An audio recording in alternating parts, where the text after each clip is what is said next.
Assalamualaikum warahmatullahi wabarakatuh. Huwallahul basitul hafidhur rafi'ul mu'izzul mudillus sami' al-basirul hakamul adlul latifu.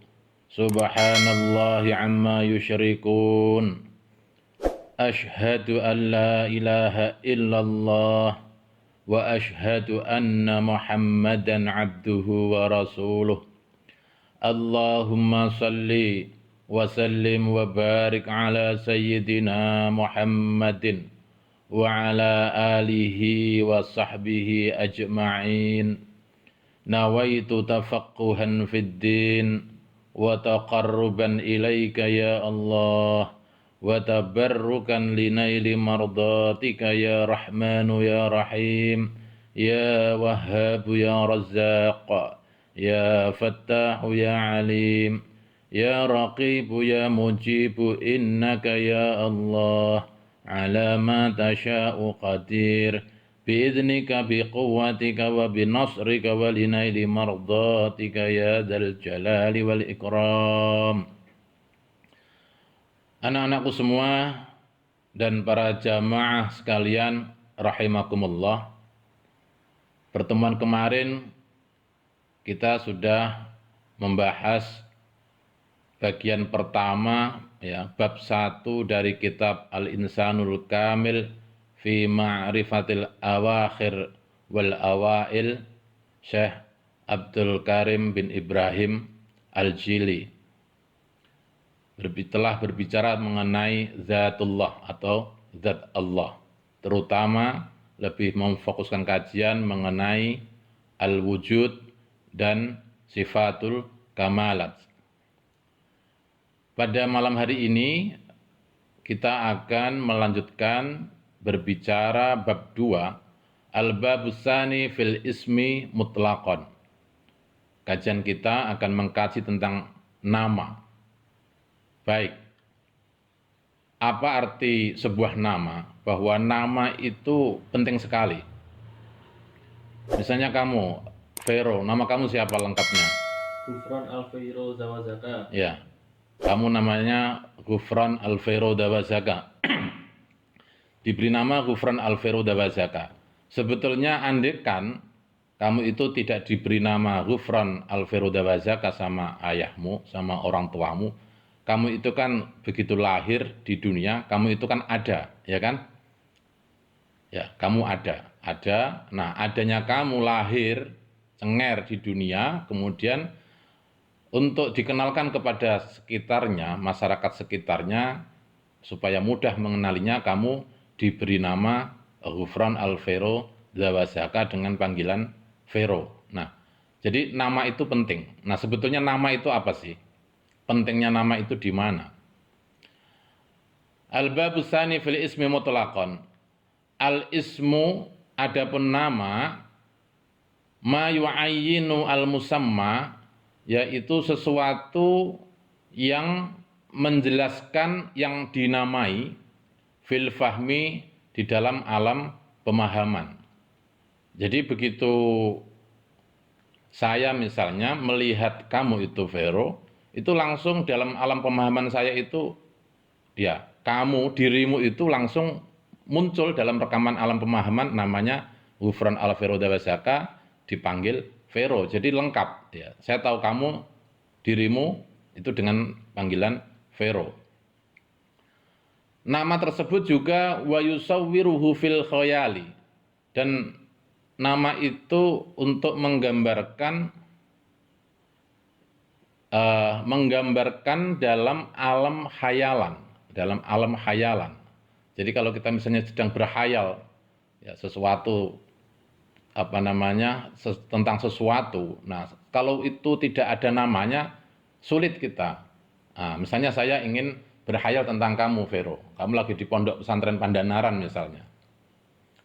Ya, sementara saya di rumah. Nah, itu langsung ada dalam alam hayalan, oh, dirimu dan namamu ya. Dirimu dan namamu Ghufran Al-Vero yang dipanggil Vero. Wa yahsuruhu fil wahmi, dan juga mampu menghitungnya ya dalam angan-angan. Wa yudabbiruhu fil fikri, dan nama itu juga digunakan untuk mengetahuinya di dalam alam pikiran. Ya, kita alam pikiran, misalnya buah misalnya. Buah itu kita tahu bentuknya, misalnya merah, ya, merah. Kalau itu tidak diberi nama, ya kita akan sulit untuk menggambarkannya, untuk mengetahuinya, untuk tadbir, menggambarkannya, mengetahuinya di dalam alam pikiran. Maka kemudian yang merah seperti itu, ya bentuknya seperti itu kita namakan misalnya apel, apel. Padi misalnya. Kalau misalnya itu tidak dinamakan padi, ya ya kita tidak tahu, ya tahu bentuknya tapi tidak tahu namanya. Maka begitu pentingnya nama itu. Wa yahfaduhu fid dzikri, dan nama itu menghantarkan kita untuk menghafalkannya di dalam ingatan. Wa yujiduhu fil akli, dan mampu menemukan, ya nama itu menemukan sesuatu itu di dalam alam akal kita. Sawa'un kana al musamma maujudan, baik al musamma yang dinamai, ya yang saya contohkan diri tadi, diri kamu itu maujudan, itu wujud au makduman, atau tidak ada atau tidak wujud. Nah, penjelasannya adalah nama itu dipakai untuk memberikan nama sesuatu, baik sesuatu itu fi ainiha wujudan, atau dia makduman, begitu ya, dalam kenyataannya wujud. Nah, misalnya begini, kamu itu ada. Nah, kamu itu ada, kamu itu adalah makhluk, ciptaan Allah, yang mana dalam pertemuan sebelumnya sudah dijelaskan, namanya al-makhluk, al-makhlukot atau al-khalqu, ciptaan Allah itu adalah wujud mulhaqun bil adam. Adanya itu dikaitkan dengan ketiadaannya, tetapi wujud.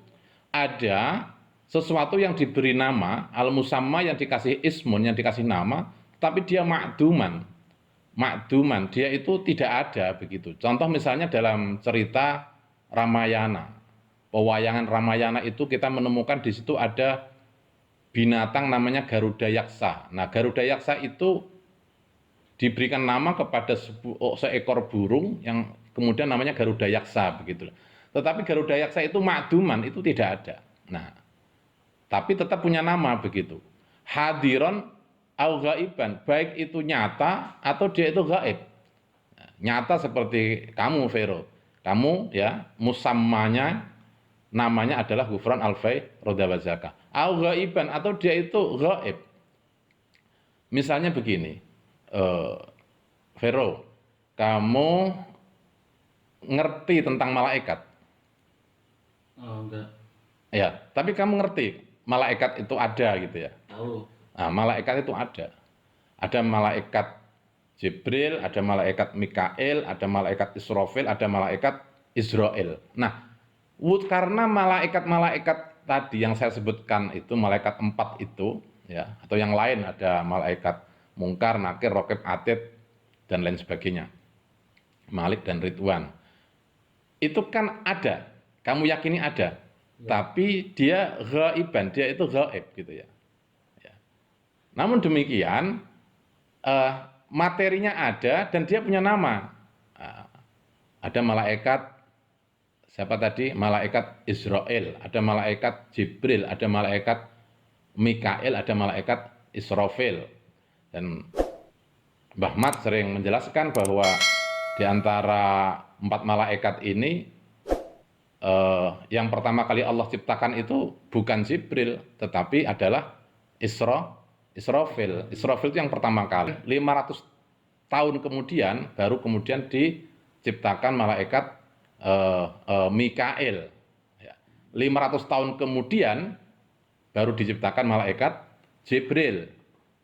500 tahun kemudian baru diciptakan malaikat Israel. Nah, tetapi harus digarisbawahi, meskipun itu gaib, ya, tetapi ada, dan ada namanya, kan begitu ya. tapi dia gaib. Demikian juga jin. Jin itu gaib, ya. Tapi ada, dan jin itu ada namanya. Misalnya Ifrit yang di dalam cerita Nabi Sulaiman, qala ifritu minal jinni, itu Ifrit. Itu jenis jin, jin Ifrit, dan punya nama, gitu ya. Namanya misalnya Qauzin. Namanya Qauzin. Qauzin itu yang kemudian eh, eh, dia menawarkan dirinya untuk memindahkan singgasana Bilqis ke hadapan Nabi Sulaiman. Tetapi dalam kompetisi tersebut, kompetisi pemindahan istana singgasana Bilqis tadi kalah cepat dengan seorang manusia yang namanya Asif bin Barkhoyah, gitu ya.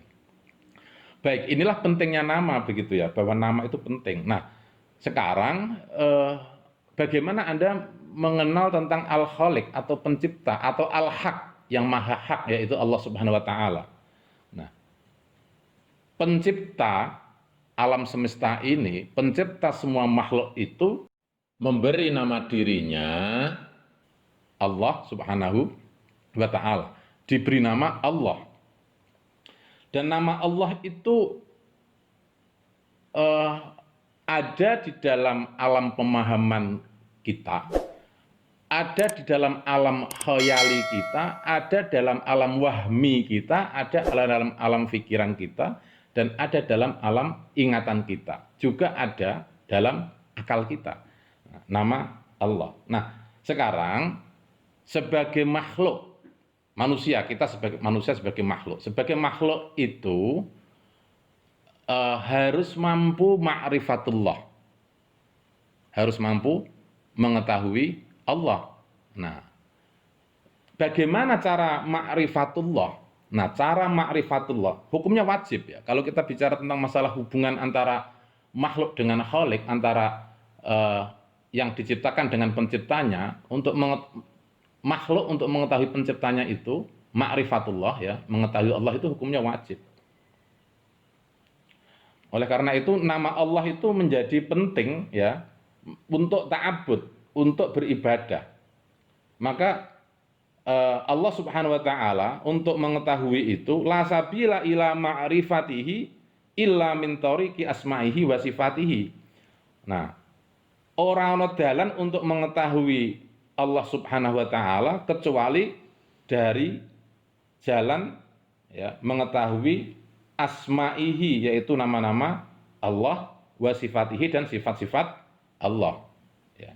Jadi untuk mengetahui Allah itu jalannya adalah, ya, untuk ma'rifatullah itu dengan jalan mengetahui nama-nama Allah dan mengetahui sifat-sifat Allah. Ya, anak-anakku semua dan para jemaah sekalian, ini titik tekannya. Titik tekannya di sini bahwa kita sebagai manusia ciptaan Allah untuk mengetahui tentang pemahaman, ya, pemikiran, akal kita, pengetahuan kita tentang Allah Subhanahu wa taala, ya, itu, ya, tidak ada jalan kecuali dengan cara mengetahui nama-nama Allah atau asma Allah dan sifatullah atau sifat-sifat Allah. Nah, terkait dengan sifatullah, maka di Nusantara ini itu biasa ketika anak masih kecil ini dikenalkan dengan kitab Aqidatul Awam, ya, untuk mengetahui sifat wajib Allah yang 20. Wujud, qidam, baqa, mukhalafatul lil hawadisi, qiyamuhu bi nafsihi, wahdaniyat, qudrat, iradat, ilmu, hayat, sama, basar, dan lain sebagainya. Nah, tetapi ini, ya, sifat 20 wajib ini bukan berarti kemudian berhenti di sini. Sebetulnya namanya sifat Allah itu tak terhingga. Sifat Allah itu tak terhingga, la nihayata, gitu ya. Tidak ada habis-habisnya. Demikian juga nama asma Allah, ya. Tadi kan Mbah Ahmad jelaskan bahwa untuk ma'rifatullah, untuk mengetahui Allah sebagai nama dan sebagai pencipta, sebagai khalik, itu harus mengetahuinya harus melalui mengetahui asma Allah dan sifat-sifat Allah. Nah, sekarang kita dikenalkan dengan Asmaul Husna yang 99. Nah, Asmaul Husna yang 99 itu sekedar untuk pengenalan awal saja. Sebetulnya asma Allah atau nama-nama Allah itu juga tidak terhingga. Tidak tidak terhingga. Ya, tidak terhingga. Dan kita tidak mampu untuk menembusnya gitu ya, karena Allah itu mempunyai sifat al-kamalat. Jadi saya tegaskan sekali lagi, Iku Vero, anak-anakku semua dan juga jamaah sekalian, bahwa pentingnya bagi kita sebagai manusia, ya, sebagai manusia dan juga bagi makhluk-makhluk yang lain itu untuk ma'rifatullah, untuk mengetahui Allah. Nah, eh, disinilah titik tekannya pentingnya kita itu membiasakan riyadhah, membiasakan latihan begitu ya. Maka kalau Anda temukan bagaimana ada Thariqat Naksabandiyah misalnya atau Thariqat Qadiriyah, Thariqat Naksabandiyah yang dibaca ya Allah Allah Allah Allah Allah. Misalnya di dada sebelah kiri, dua jari di bawah pentil, itu namanya dzikir kolbi. Ya, dzikir kolbi. Apa, Fe? Pikir kolbi. Nah, dzikir kolbi ini bagi salik tarekat Naksabandiyah ini dilatih. Ya, dilatih untuk membaca Allah Allah Allah Allah Allah Allah 5.000 kali. 5.000 kali. Ini latihan. Dan itu menahan nafas. Allah Allah Allah Allah Allah Allah, napas habis, tarik napas lagi, Allah Allah Allah sampai berapa? 5.000 kali. Kemudian pindah ke dada sebelah kanan. Nah, sebelah kanan ini dua jari di bawah pentil namanya ruhi gitu ya. Ruhi, qalbi, ruhi, sirri, khafi, akhfa, dzul wujuh. Ini dilatih baca Allah Allah Allah Allah Allah Allah terus ya, dengan menahan nafas 1.000 kali. Pindah lagi ke dada sebelah kiri lagi, dua pentil di atas ya, dua jari di atas pentil ini itu juga berzikir, dilatih untuk berzikir Allah Allah Allah Allah dengan menahan nafas 1.000 kali. Demikian, ini namanya sirri ya. Ya. Urutannya adalah qalbi 5.000 kali, kemudian ruhi 1.000 kali, kemudian sirri 1.000 kali, khafi itu dua jari di atas pentil dada sebelah kanan. Nah, di situ dilatih untuk zikir Allah Allah Allah Allah 1.000 kali. Kemudian selanjutnya ulu hati. Di ulu hati itu ya, ulu hati itu dipakai untuk melatih berzikir Allah Allah Allah Allah 1.000 kali. Latihan ini dengan cara menahan nafas. Allah Allah Allah Allah dan tidak bersuara, maka tarekat Naksabandiyah itu sir ya. Sir, tidak jahar. Nah, setelah ulu hati ini akhfa, itu lari ke batuk.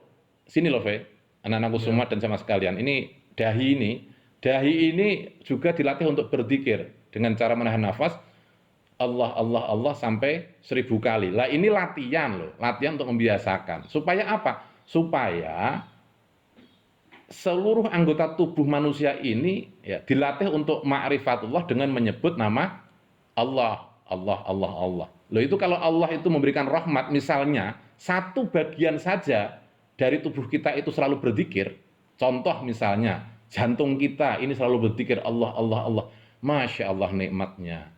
Ya, kita tidak usah berharap seluruh bagian tubuh yang berzikir ya.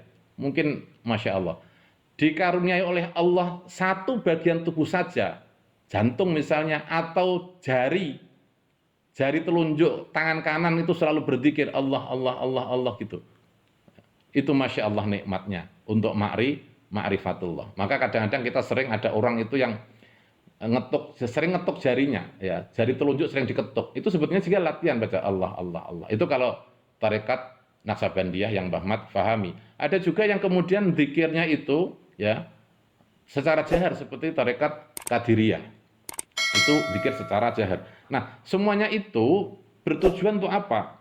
Bertujuan untuk membiasakan supaya makhluk, dalam hal ini adalah manusia atau kita ya, itu untuk selalu ma'rifatullah atau menuju ya, menuju ila ma'rifatillah.